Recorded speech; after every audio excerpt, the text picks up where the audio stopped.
Trusted equipment backed by service. Safer patient outcomes begin with the right equipment and the right partner behind it. That's why we created the MVP program, our commitment to being your most valuable partner in every procedure.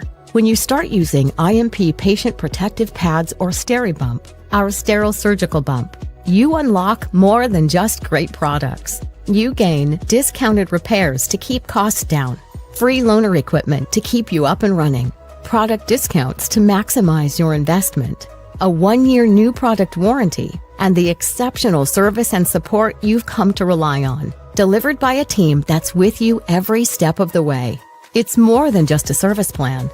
It's our commitment to stand behind you with best-in-class support, because reliable equipment means safer outcomes for your patients. That's the MVP standard. It's service when you need it, support that's seamless, and protection that's built in so you can focus on what matters most: patient safety.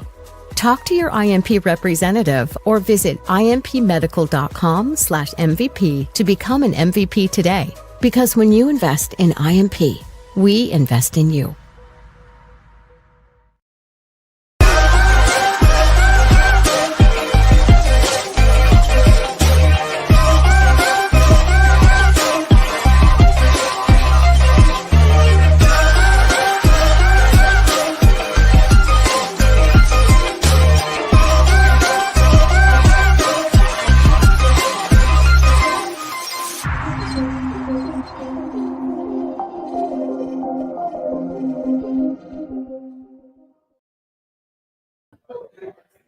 Family, it's 8 o'clock. Y'all know what time it is. It's time to talk. Big shout out to our sponsor, IMP, the MVP program. I can't say no more about it. You've seen the commercials. You understand what the value add is to your departments. If you have not reached out to your IMP rep yet, definitely reach out to your IMP rep, get the conversation, and see what the MVP program can do for you. Family, it's another week where we tackle those tough topics of what happens in sterile processing across all the period. To be honest, let's think about what this title is called. It's called the blame game: finger pointing versus root cause. Think about it like this: it is 6:45 a.m. in the morning. The phone is ringing off the hook, and it's the OR. They're automatically looking for an instrument that they say should have been in a tray, is marked missing, and it's crucial to the case. What happens? Suddenly, it's just the hunt for who did it. You know how that goes. We'll look in the system to see who done the tray. They may even, the staff, even in SBD, who did it? They're trying to make sure it wasn't them. You hear the voices start getting a little bit sharper, the tension start to rise, and before anything actually happens or investigates, somebody throws a name out, and then it becomes that person's issue, right? But guess what happens in the OR? The surgery's still going to be late. You can feel the morale in the department start to trickle or dull out. And most importantly, we didn't even address what truly happened. All we know is that an instrument was missing and somebody has to be held blame, right? But isn't that like that for everything that happens? Don't you feel like sometimes anything that happens is a sterile processing issue? We feel like we get blamed for more things than we actually get credit for a lot of times. But that's what this show is going to be about today. We're going to talk a little bit about what does that actually do for your morale in your department, and what is the true process? Why is it more finger pointing than actually doing the analysis to see what truly happened? Was that even supposed to be in the tray? Was the pick ticket correct? Was the surgery book correct? There are so many things that can take place that we just have to look at it from a standpoint of what can be done next versus it always being sterile processing. It is always being sterile processing. So that's what we're going to address today. I think it is a very important subject just because I know that morale in sterile processing can get down if everything is always a sterile processing fault. Everything is always sterile processing fault. So that's what we want to talk about. I saw Carol is here. Great, Carol. How are you doing? So for this episode, I do as I always do. I sit back and when I look at the topics that I have, I think about what kind of voice do we want to help me address this? And as y'all see for this this season alone, we've had a bunch of new voices here on the show. We've addressed a lot of things from just the start of what happens in sterile processing so people understand the workflow of sterile processing. So now this is sort of kind of along those same lines when you're looking at what is happening, why it's happening, and bringing those people to the table. So what I did is I reached out to Miss Jennifer Parrott, and I asked her to come and talk to me about what this means to her and her role and what she's seen throughout the industry. She brings a lot of experience to the table. So family, as we do here at Time to Talk, could y'all please give a warm welcome to Miss Jennifer Parrott, please. Hey. Hey, Jennifer. Hey, Kenneth. Thanks for having me. No problem. I am glad you're here. I'm ecstatic to hear your take on Blame Game 101 is what we're calling it. It's like, Yes. when those things happen and that finger automatically goes to sterile processing, we want to talk about that. Before I can even get you to introduce, I got people here already. It said, Miss Angie says, we feel like the people in the basement instead of focusing on the problem and finding a way to prevent it. So yes, they're already here and they're already in here. Carol says hello from Ohio. Keith is here. Everybody is here. So let me get this out the way. Miss Parrott, can you, for the people who don't know you, could you introduce yourself, please? Yes, my name, like you mentioned, is Jennifer Parrott. I have been nursing for almost 20 years. Okay. 15 of those have been in the surgical setting. Okay. With a little over 9 years at my current place of employment, I am the quality improvement manager, sterile processing manager, and educator for my facility. Did y'all hear that, family? She's the quality, Wear many hats. the educator, and the manager. So she has that title all rolled into one. So definitely the perfect person to talk about this today. But I love it. I love it. Wouldn't change it for the world. So you see the topic is finger pointing versus root cause. Mm-hmm. That situation, just let's take the example that I gave.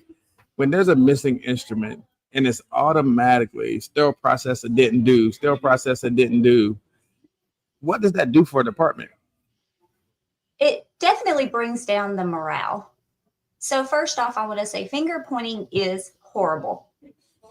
I can't stand it. When I hear whether it be the OR or SPD, well, they always do that or they never do that. I hate those words. Always and never should not be used because we know that's not the case. Right. And if something's not done or if something's missing, we need to find the root cause of it.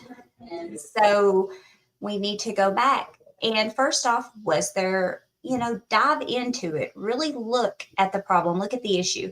Was there a missing tag on the tray? And like you said, was the instrument on the count sheet to begin with? Was there a count sheet for the tray? Do we need to purchase more instruments? Are we just simply out of those? We need to take all those factors into consideration. It is very important to get to the root cause and not just point fingers. I think just in that one example alone, I think my favorite is when it goes up and the OR just thinks that we're not putting them in the tray. I think like why would we just not put it in the tray? Like that's never one of those things that we just, it gets lost in decon or something. They just think that it's not there and they never throw away instruments. I have never found an OR yet to say that they throw away instruments. So nobody ever throws an instrument away. They never throw an instrument away. So I know that's not part of the finger pointing. But sometimes mistakes happen, right? Like sometimes it is a mistake. We are humans. We all make mistakes, and that's okay. That's okay. We need to fix it, right? Get to the root cause, address it in a respectful way. Right. In a respectful way. And hopefully it doesn't happen again. again, we all make mistakes, except me. I'm perfect, right? No. That's where I think the initial setback is always Yeah. that first initial step there, where somebody like the OR, and I'm not talking about any OR in particular, Mhm. that they feel like they never throw away instruments. It's always us that lost it. I think that's one of those things that how do you get people to get out of that mindset? Because one, if it was in the tray, of course, if it belongs in the tray, we put it back in the tray. They don't quite understand the process, but they know we have a count sheet. So if we're marking it missing, that means that we know it's not there. And of course, as somebody said it, like it's always in SPD.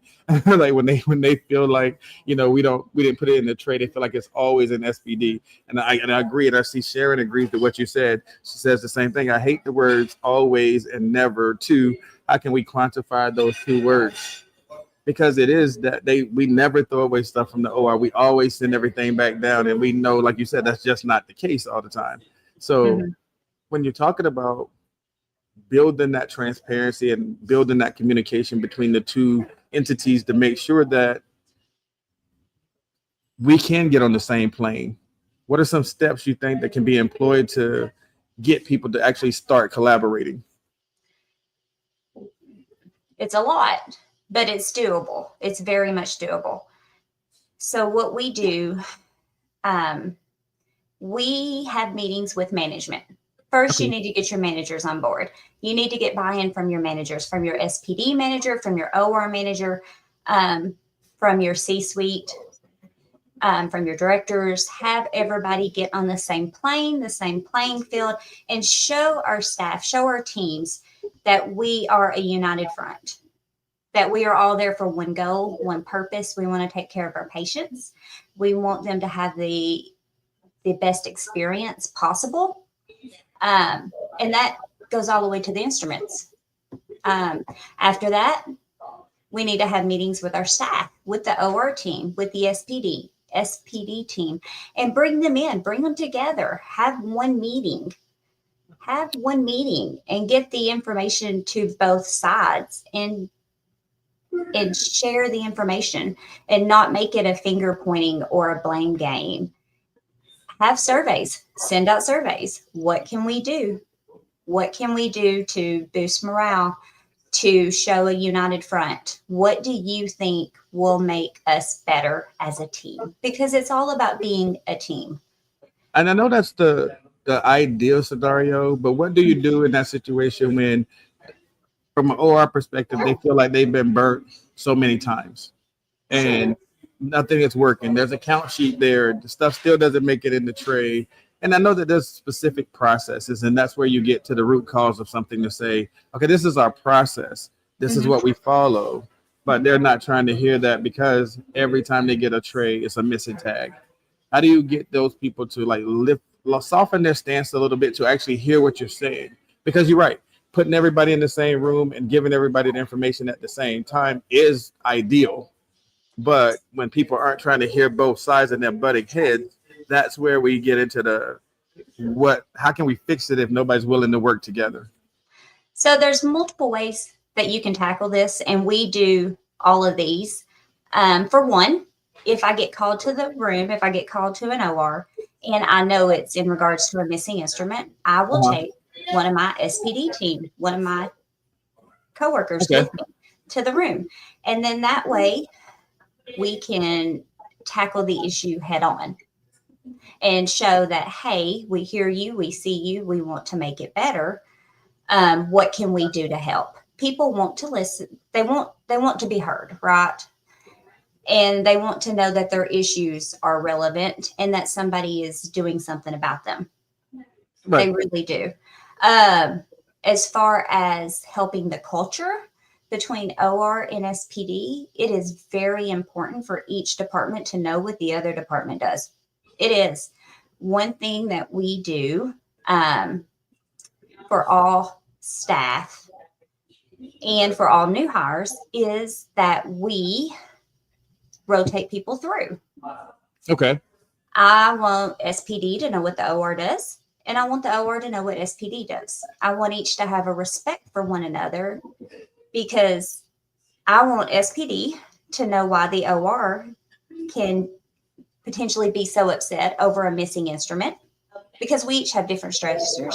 But I also want the OR to understand what it takes to decontam, assemble, sterilize a tray, the process that goes into that, and the amount of trays and instruments that come through, and how mistakes can be made.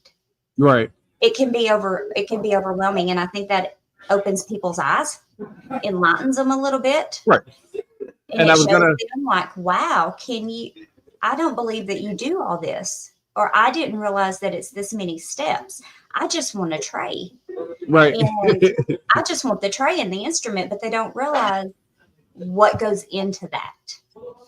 And I think that's a very good point. And I was going to shout it out, but she actually showed up here in the chat, Miss Tandria, and I wanted to shout out y'all as a team as well as I did for them. I think that process or that practice of taking a person with you keeps them, like you said, it shows them and keeps them involved in what that looks like. That was brought up in her interview a few weeks ago. Hi, Tandria. And she said that they do that too. They take a tech with them when they go to the room so they can see what the real issue is. And that starts getting people in that mindset. And she says they actually have an SPD OR twice a month. It helps. So getting that buy-in from your techs goes a long way because you're right. Not every tech, I dare say it, not every tech is made equal. However, when you are training them and you put them in a position where they see that process in the OR, they know why those phone calls come like they come. They know now that was an important instrument, because not everybody knows what's detrimental to a case. So that makes it a little bit different. Sharon says, how can leaders, even leads and supervisors, help minimize finger pointing verbally, like modeling the way? Because that happens when the phone call comes. The anger kicks in before we get to start looking into what truly happened. So I know she asked that question, but hey, I want you to answer that question right after this commercial.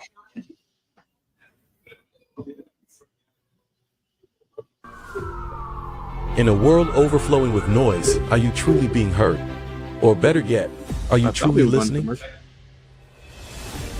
Kenneth Campbell, industry author and expert in sterilization, is back with his latest book, Learn to Listen, so others are willing to talk. This book isn't just about hearing words. It's about understanding, connecting, and building trust. Whether you're leading a team, navigating relationships, or simply striving for better conversations, these practical strategies will transform the way you communicate. Imagine a world where every conversation leads to deeper connections, resolved conflicts, and greater influence. It's possible when you learn to listen. Are you ready to elevate your communication and create meaningful relationships? Learn to listen, so others are willing to talk. Available now.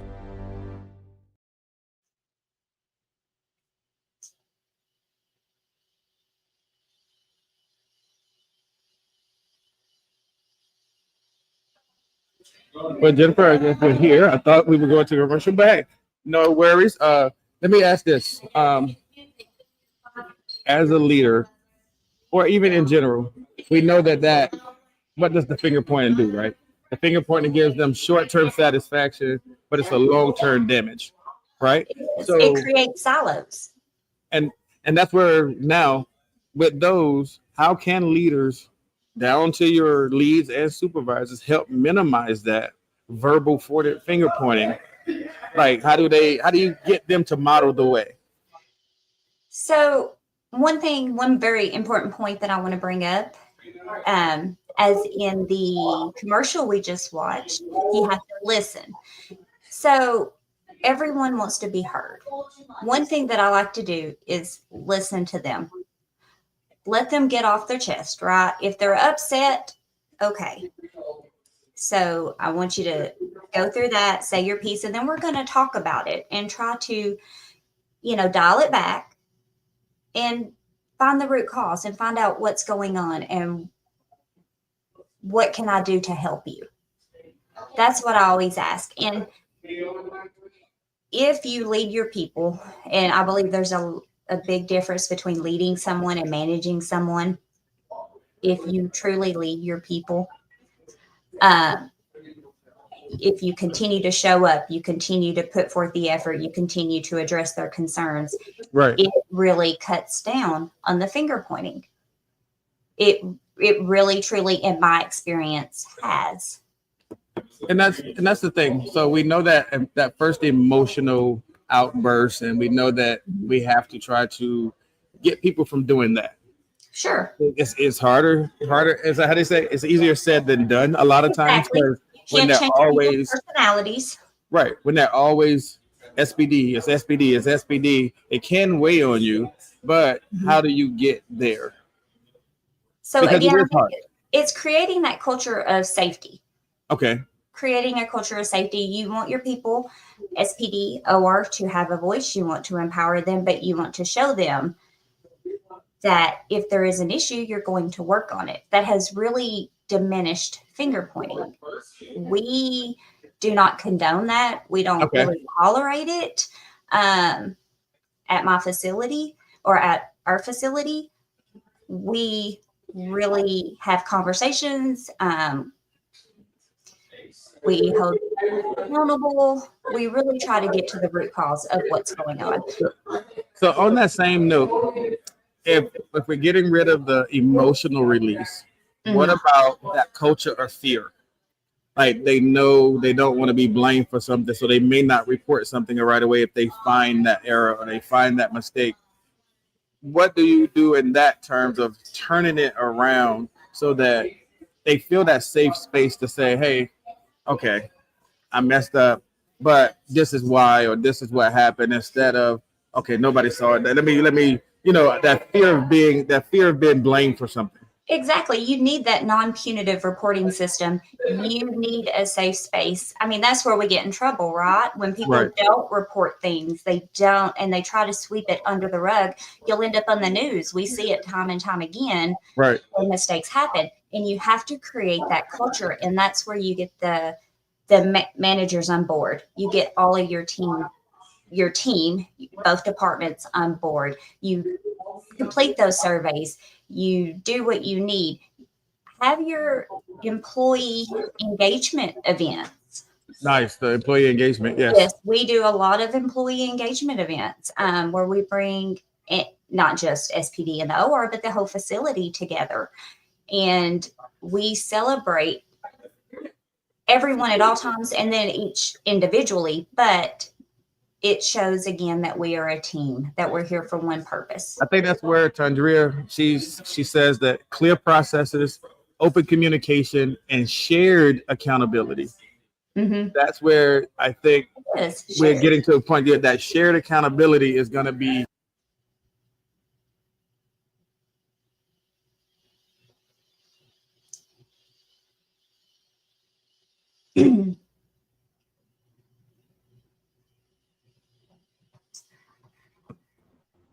I love what Tandria says. Okay, so back in. That's the thing with live, and live is always amazing. And when he pops in, he'll pop in. So with shared accountability, for those who may not, because everybody is not either a nurse or just straight SPD, that's our primary. What might that look like, the shared accountability? So shared accountability is just that. It's kind of hard to articulate this. Okay. But I'm going to meet with the OR manager, and we're going to hold both departments accountable for their actions. And we're going to have a conversation about whether it be finger pointing, blame, whatever the issue is. We're going to talk about, like Tandria says, who messed up? Where in the process did it break down? What do we need to do? And to correct this, a lot of the times it's education. A lot of the times, is that what you're? Yes, no, I was wondering. That's not where I started, but I was wondering. A lot of education, and when I say education, it needs to be meaningful. I'm not just going to throw you an IFU and say, "Here, read this." We are going to have, third parties, reps. We're going to have them come on site, and we're going to do our education, our in services, And it's a great way to get food. We know OR and SPD love to eat. I'm always trying to get something out of them. Like, I need you to feed these people. And so it's a time of getting together and seeing each other and learning each other and learn that we're both, like both department, like we're human. We're human. And you can't remove the emotion. You can try to change people, but sometimes you can't remove the emotional piece. However, I have seen people, during fourth quarter, right? We all know no matter where you work, fourth quarter can be a beast. It's the end of the year. Everybody's met their deductibles. They're trying to have their surgeries, and tempers can run high because people are tired. And I've seen, and it's awesome. I've seen people from SPD, people from the OR apologize to each other. And I love it. And they're like, hey, I didn't mean to bite your head off. Or, hey, I didn't mean to have this tone with you. I was really stressed and this is why. And then they have a conversation and they get to know each other and understand one another.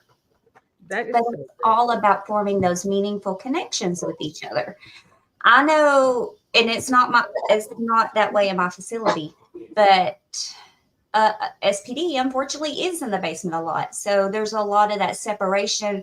SPD doesn't interact with the OR and the OR doesn't interact with SPD. They don't see each other. So they don't form those connections with each other. Their trays just magically appear, right?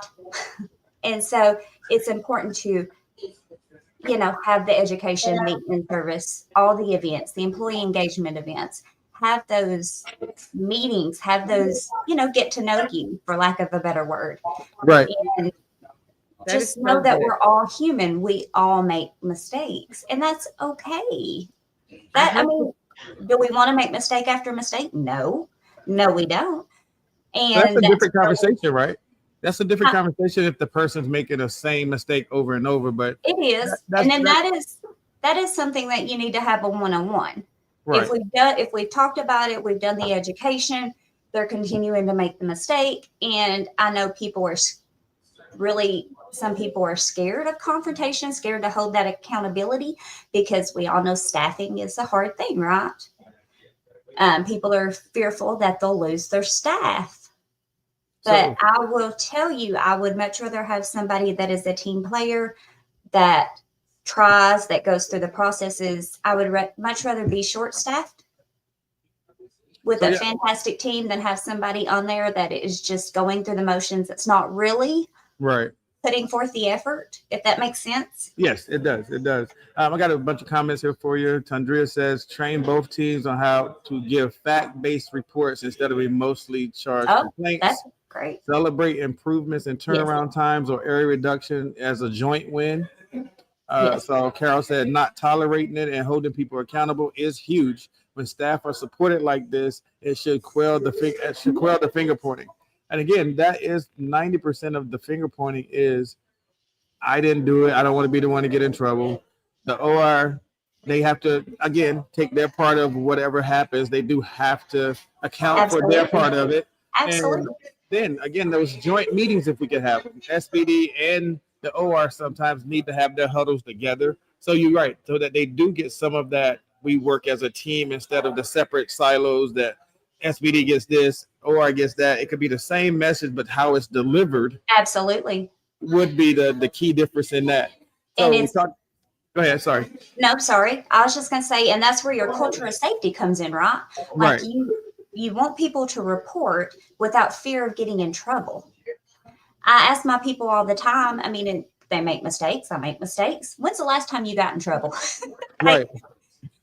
And you have to say it that way sometimes because everybody feels like it's something huge. Right. You feel like it's something huge going on, but then you were like me. You're like, when was the last time you really got in trouble though? Like, let's talk about that. And then they start to think about it and they're like, oh, yeah, you're right. They want to be appreciative. And when you're finger pointing and you're working so hard, you might not feel appreciated when that happens. And that's a big thing. And you have to show people and show your team and lead your team and stand behind your team and defend your team and accept I personally, one of the things that I have learned, we took a leadership development course, Right. is that as a leader, you accept the blame Uh-huh. and you give away the credit.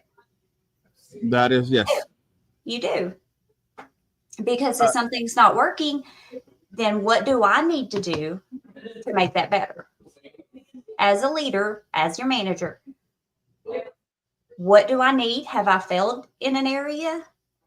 Have I not educated in an area enough? Have I not created that culture of safety? What do I need to do? Right. Now, again, we all make mistakes, right? It is important to bring those mistakes up. If you make a mistake, because I know if it's me, if I make a mistake, I want someone to let me know so I don't do it over and over again. Or, hey, Jen, you made this mistake. If you bring it to my attention, I'm probably not going to do it again because I'm going to be doing my due diligence and really focusing and making sure, hey, I'm not forgetting that indicator. Or, hey, I checked those bone reduction clamps. Or, Right. hey, I looked at the cutting blocks, or whatever the case may be. Yeah, I think that's a big part of it is when you include, and as you said, if you're bringing that person together and you're talking about it as a group, or if you bring that person to a one-on-one, I think that, as you said, there is a time and a place for the punitive, but if it's informative and we're trying to fix a process, Absolutely. versus you did ABC, what was the process? Was there a breakdown in the process, which is what we're about to get into. But let me get you a few comments here. I saw a couple come up. Let me just make sure we get it. Sharon says, I love eating together because the relationships are developed across the departments. And by the time quarter four rolls around, both departments begin to support and cover for one another instead of finger pointing. Great. That's a good one. Andrea says, SPD and OR leaders should present a united front. If leadership blames, the staff will mirror that behavior. Absolutely. It starts with your leaders. It starts with your managers. Bill says, can we say blaming is the fruit to something that's better? That's the root.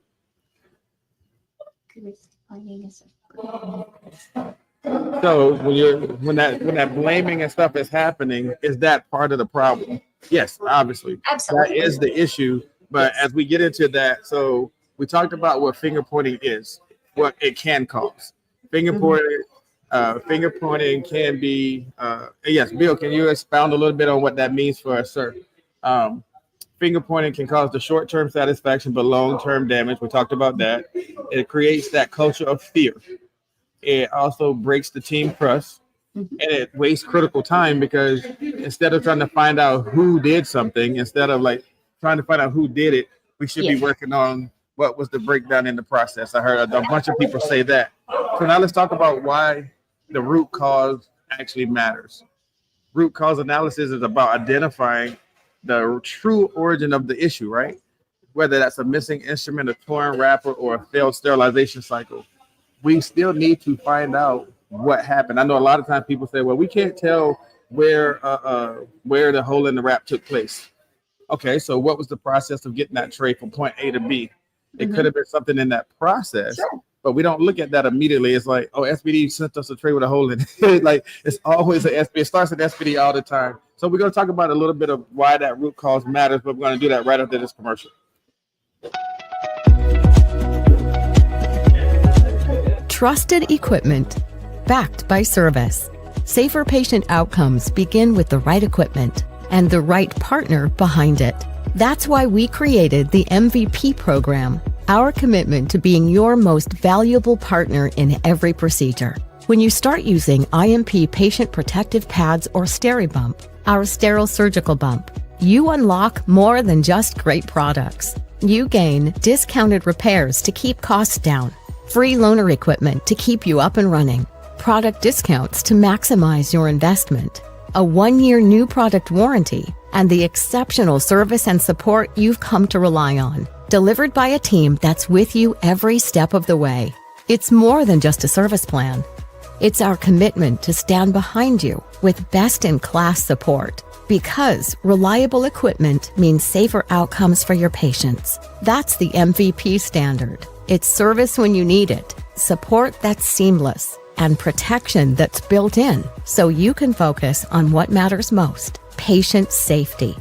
Talk to your IMP representative or visit impmedical.com/MVP to become an MVP today. Because when you invest in IMP, we invest in you.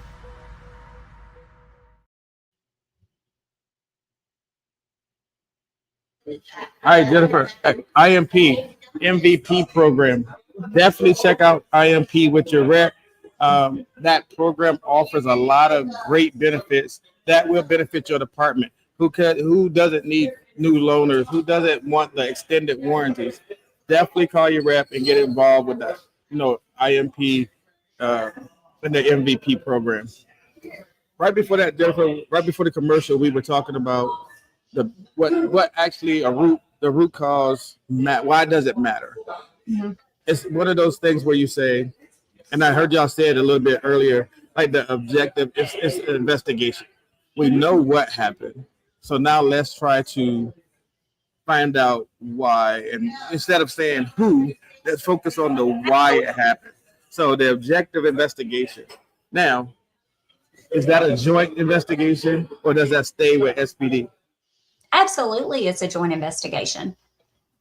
Depending upon what the issue is, but you need to go through, do your due diligence, pull all the data, go through the process, talk to all the parties involved, talk to all the managers involved, because we want to find out why something happened. We need to find the root cause of it because it affects patient care. It affects the quality of care that you are providing to your patients, ultimately. It is extremely important to pull all the parties together, maybe interview them separately, but also pull them together and share that data with them. Don't just say, hey, I'm going to follow up an X, Y, and Z, but go through and tell them your findings and say, here, this is what I have discovered, and we can talk about it. I think that's a very good point. I think that you said that you hit it right on the head. If we do it joint from an SPD, this was our process, this is what happened. From the OR side, this is our process, this is what happened. And then bringing those two things together to see where they intersect and what could have went wrong would give people a clear picture of what that process should look like.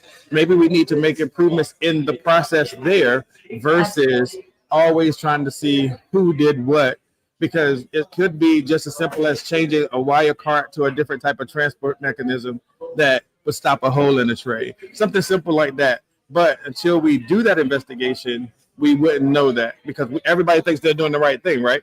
Everybody in their department thinks they're doing the right thing until you see that one piece that is missing. Ms. Jamel says solutions must be process and people-oriented. Absolutely. I saw Bill came back and he expounded on what he said, and it said a tree has fruit and roots. If blaming is the fruit, what would be the root, the origin? Again, everybody's going back to the original piece of why these things happen. So that was the objective investigation, right? So what about systematic solutions? Problems often stem from process gaps, not individual negligence. Would you agree? Absolutely. But it also, again, you're going to hear me say this time and time again, it boils down to your culture. It boils down to your culture and your management team. They have to be the ones to guide the team in the right direction and set the tone for the team and let them know that, hey, it's not about finger pointing, or hey, that's not okay, or hey, we don't do that.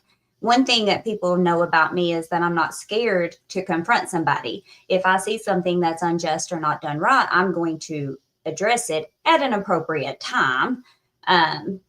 But, if I hear they always do that, I'm going to be like, no, that's not accurate. And let's talk about it. But it is your culture, and you have to have your managers buy in and lead your team and change those personalities. I think that is a key point. Leadership, and I think we said it as part of the finger pointing part, leadership has to take an active role in squashing that whole letting one person point the finger or keeping it going versus putting a stop to it from the beginning. It's going to come down to where does your leaders buy in at? And you're right, it does start there because, and that's like somebody said it, who's modeling the way? Yes. If I get Or that what stuff, are they, what actions are they mimicking? Are they, is your manager going around and not being a good role model, saying bad things or gossiping or rumors, or are they finger pointing? Or that's not acceptable, and that's a conversation to be had, a much larger conversation to be had, and it should occur and it should happen. Definitely should happen, because but they do get caught up in that a little bit because whenever the OR, and I say the OR, and because we know that they're our primary customer, and I'm not picking on the OR by any means, because it could be anywhere, but we do know that 90% of the time when those phone calls come, the anger's there, the attitude is there, and they're blaming you for something. And it is easy for a manager to slip back in where they're not taking accountability for their part, but it only takes one person to hear you say it, and then it spreads. And then it keeps going. So then when you're trying to stop it, it's like, well, you just said, and then, like you said, who are they modeling themselves after? Who's the role model in that position? So that puts managers in a tough position as well, because again, we could talk about being calm under pressure. We talk about not letting stuff bother you. But if it's that repetitious over and over and over, it can get to a boiling point where you may not, be in your best behavior that day. Let's say it that way. Exactly. I mean, we're all human. We all have lives outside of work. We all have other things going on, and we all say don't bring it to work. Some of us are better at compartmentalizing than others, but sometimes you just have a bad day, and sometimes things get to you. But you really have to work on your culture. It starts at the top and it goes down. And the finger pointing, once you change those processes, once you change once you start holding people accountable, put those non-punitive reporting systems in. Right. Once you start the employee engagement events, once you start bringing people together, having meaningful connections, having the education, I mean, it is going to stop. It will stop because it'll show SPD, it'll show the OR. It's like, hey, we are all one team. And that's the thing. We are a team. I'm not working against you. You're not working against me. We're all working toward one goal. I'm not sabotaging you. You're not sabotaging me. We are all working towards quality patient care. But that's one of the main problems, I think, that every place, and there's some good ones I've seen in my recent travels, but that's the number one thing that people are trying to fix in these departments is that OR/SPD relationship. Getting everybody to be on one accord and actually focusing on what's the end result, patient safety, making sure the successful cases and stuff like that. But it is a hard conversation to have because, again, the techs think they're better than the techs downstairs, and it goes back and forth into that, again, back to what you said, not knowing what each other does. Exactly. And that's whenever you take your staff and you rotate them through. And I'm not saying just for a couple hours, maybe for a few days or a week at a time, they can really understand what each department does. It was a couple of things back there. Sharon said, okay, hold on. I envision a time when SPD and the OR fully recognize that we are one team, united with no separation. We all hope that we can get there, right?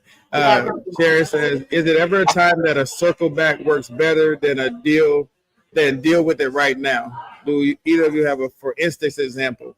So have you ever had a situation where instead of addressing it there in the moment, you had to come back to it because you knew that would be a better solution to the problem instead of trying to address it right there in the moment? Well, the first instance that comes to mind is, of course, if I get called to a room, if I get called to an OR for a concern, they're in a room with the patient. That is not the time to talk about anything. We fix the issue. I help get whatever is needed, and then we deal with it later. Now, of course, if it's a much larger issue or if tempers are high, we wait until that person calms down. It's hard to have a conversation with someone when they are upset. So basically, in reality, if it's in the middle of the case, that's always a circle back moment. You fix it right then. You fix it right then come back and bring to the table, this is what we found, and then go from there. I'm not ever going to have a conversation with you in the middle of a case. I'm not going to pull your attention or the surgeon's attention or whoever away from them performing the surgery. Okay. I don't personally, I never want that to happen. They should be focused on that person, on that case, on that patient. I will make sure you get whatever you need, and then we'll talk about it after. Now, in the course of fixing, and again, we're talking about how the root cause works to our advantage, right? We talked about the objective investigation. We talked about systematic solutions. Mm-hmm. How do you feel, or what's your take on sustainable improvements? Yes, fixing it is fine in the moment, but how do you sustain those gains that you're making by fixing it right then? What do you do to sustain that improvement? Well, of course, it depends on the issue at hand, but do you need more instruments? Do you buy more instruments? Do you change count sheets? Do you change that process? I can speak from experience. Now, I am an all ortho facility. Okay. So we do not do large belly cases. So we have gone back and forth on the process of how we do count sheets. And it's my team. It's their ideas, their suggestions. They're the ones using them. And so we have come to an agreement, and we laminate them and we reuse them. We do not have to put them with the trays because we never have to count the trays. So this system works extremely well. It really does. So you got to expand more on that. So we have laminated count sheets. I need to hear this one. So, and they use dry erase markers, and then they wipe it off, and if something's missing, they put missing tags on the trays, but then they reuse that. So we're, helping the environment, but also we do not have to count the instruments. Again, we're not doing big belly cases and things like that. So I know this is off topic, family, but I just want to know for myself. Sorry. So when they scan the tray, we don't have a tracking system. Okay, there we go. We don't have a tracking system. So it works for us. So it wouldn't necessarily work for everybody. So you have to look at your process, right? Right. What works for you. But sustainability, again, count sheets, buying new instruments, adding trays, adding staff, looking at hours. Do you need to readjust hours? What do you need to do to make this last? Okay. And we are all about that. And I'm very fortunate to work in a facility where I do not have to go through committees. I can purchase the instruments that I need. My boss trusts me, and we're very fortunate. If we need something, we can get it. I want to make sure I just get what Angela said. Angela said that team building activities are crucial. So it goes back to everything that we've been talking about, is that building these two teams up to be on the same accord, to try to get to a sustainable place where the processes that are in place actually work for both people, so that if there had to be something investigated, we know exactly the process, so everybody's investigating the same thing to see what a breakdown took place at. So I want to ask a couple of questions. And again, these are not like crazy questions, but you talked a lot about culture. You talked a lot about how we can change that. When we're talking language, let me read this first and then I'll get into that. It says, Angela said, I definitely had some circle back moments, because whatever you say in that moment, they will hold you to it, which is a very true statement. Do not speak to information that you do not have enough data or resources to follow through. Closing that loop is imperative. Again, in the moment moments, you could say something that could come back to bite you. Absolutely. And I will not tell someone something that I do not know to be accurate. I will go look it up first. And I suggest people do that, because like she said, they will hold you to it. And it is hard to backtrack once you say it. Right. Jamel says sustainability requires a regular cadence of collaborative review and communication. This may mean monthly meetings to review. So again, being sustainable in your processes, whether that's documentation, how we're huddling, just being able to say, this is something we can do. I heard you say something about staffing. Do we have enough staff to sustain this process before we implement it? And I think you said that you let your team come up with a lot of these ideas, and they are part of that process. So absolutely, they come up. Now, obviously we can't implement everything that they want, but they're the guys running the show. They're the guys running the show. They come up with suggestions. We look at it, implement most of them. I know, unfortunately, there are some people out there that if it's not my idea, then we're not going to do it. And that's just that's not what we are all about. That is some things that happen there. I had a couple of there, but the knowledge of nonsense says keep the cadence you desire, not the one you have. It's always been this way. So yeah, making sure that we are not doing that. Hey, it's always been done this way, and being willing to, like you said, change and implement and sustain. I can't stand that saying it's the way I've always done it. I don't care. There's always a better way. There's always a better way, and you have to be open-minded. Getting people in that mindset, though, it's got to change. Like you said, the culture has to change. All of those things have to be able to be accessible to change. Building morale across all areas makes a huge difference. Come see what I do. Let me see what you do, and then let's discuss how we can better serve each other. I think that's a perfect way to say it. And I think you said you've implemented that. I know some of the other people I've talked to have implemented that.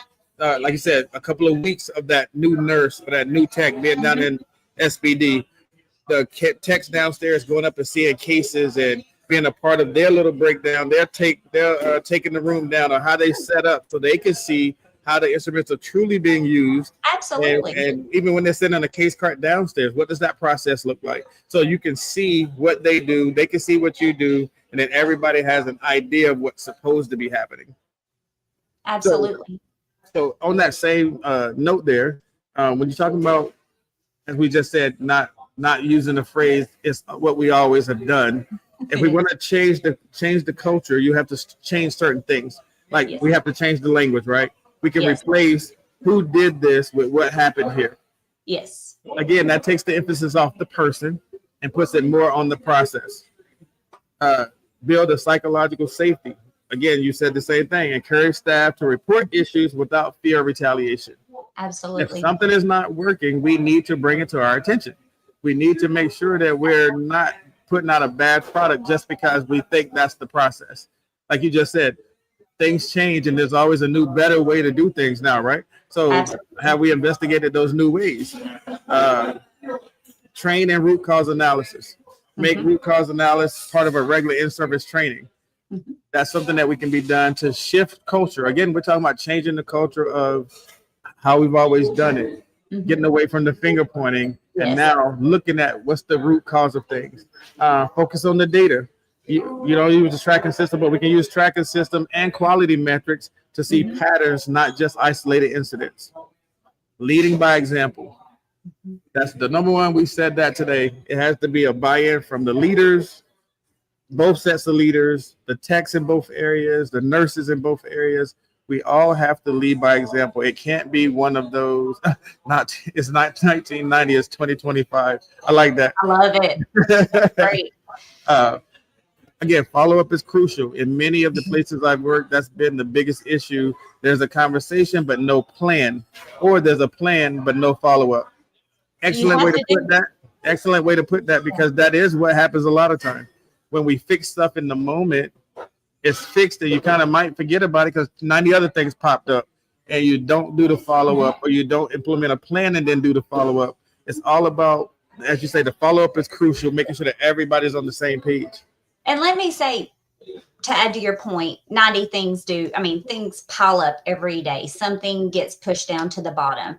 But if you're not able to get to the issue at hand in the time that you told them or thought that you would, let them know, hey, I haven't forgot about this, or I'm still working on this, but this has come up, but it doesn't mean it's any more important. It's just, I will get to it. But just give them a heads up that, hey, I'm still working on this. It's all about the follow through.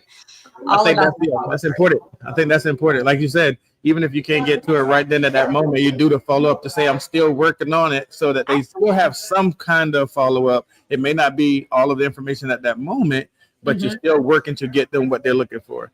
Family, I'm not stopping the conversation, but I do want you to get your phones ready for the QR code for this episode. And also, because you may be on your phone, there will be a code in the comments that you can click on and actually get to the test that way as well if you're using your phone to watch this episode.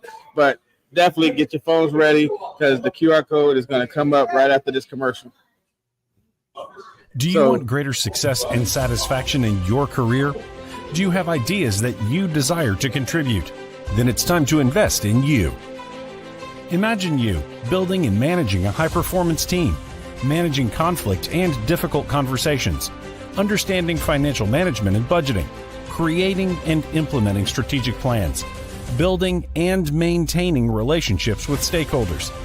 Our programs are designed and tailored for individuals seeking to grow and succeed in their leadership roles. UCDI's Change the Narrative Progressive Leadership is a mid-level leadership program designed specifically to develop the skills and knowledge necessary to take on greater leadership responsibilities in a sustainably scalable format. So, if you're tired of seeing ineffective processes, unhealthy work distribution, lack of follow-through and accountability, and you want to be an answer for yourself and for your team, then this is the program for you. Contact UCDI Leadership at info@ucdileadership.com or text LEADERSHIP to 214-717-5921. The future depends on many things, but mostly it depends on you.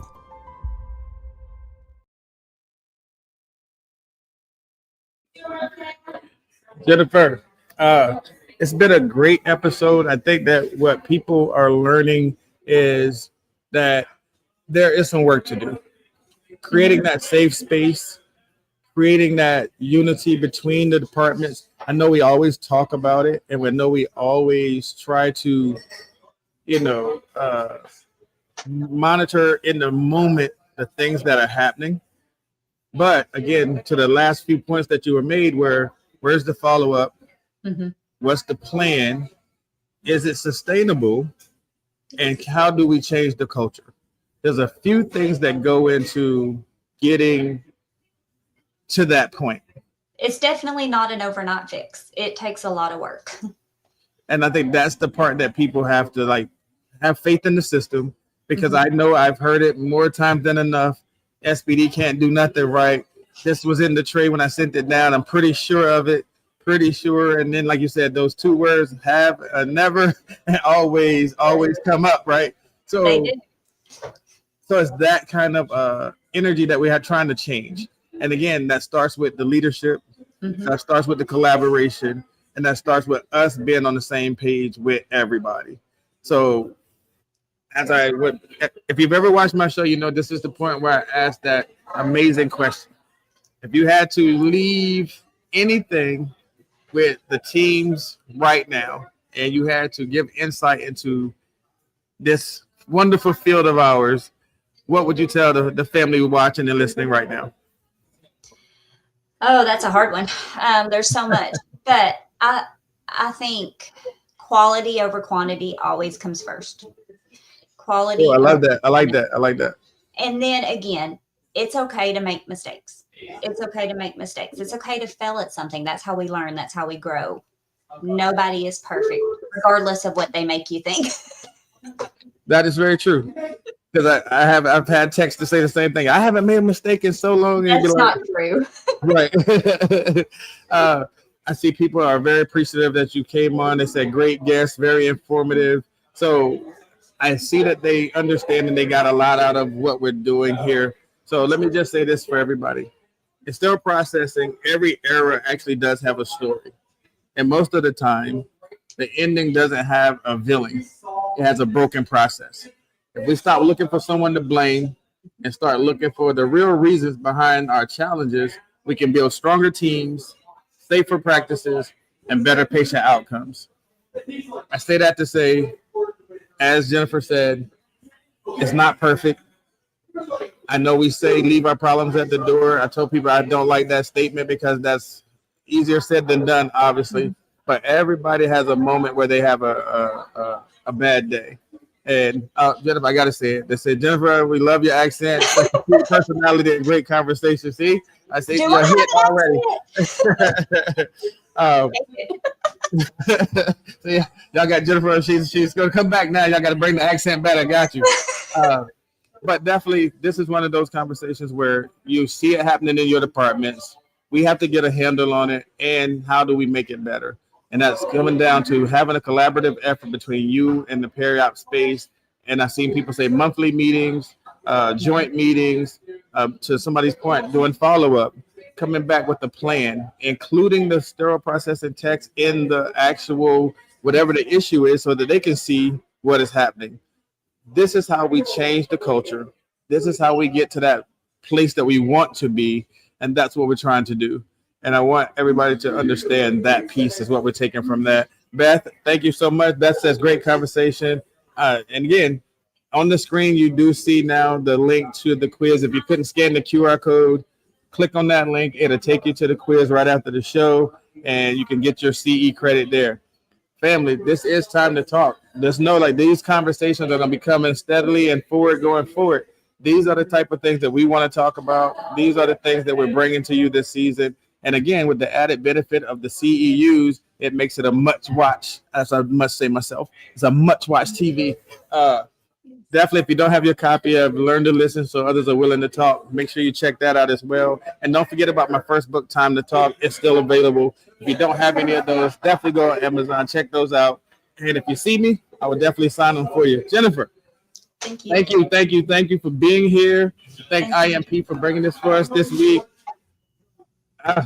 It was great. I love the conversation. I think people got a lot out of it. And family, as we always do, same time, same place next week.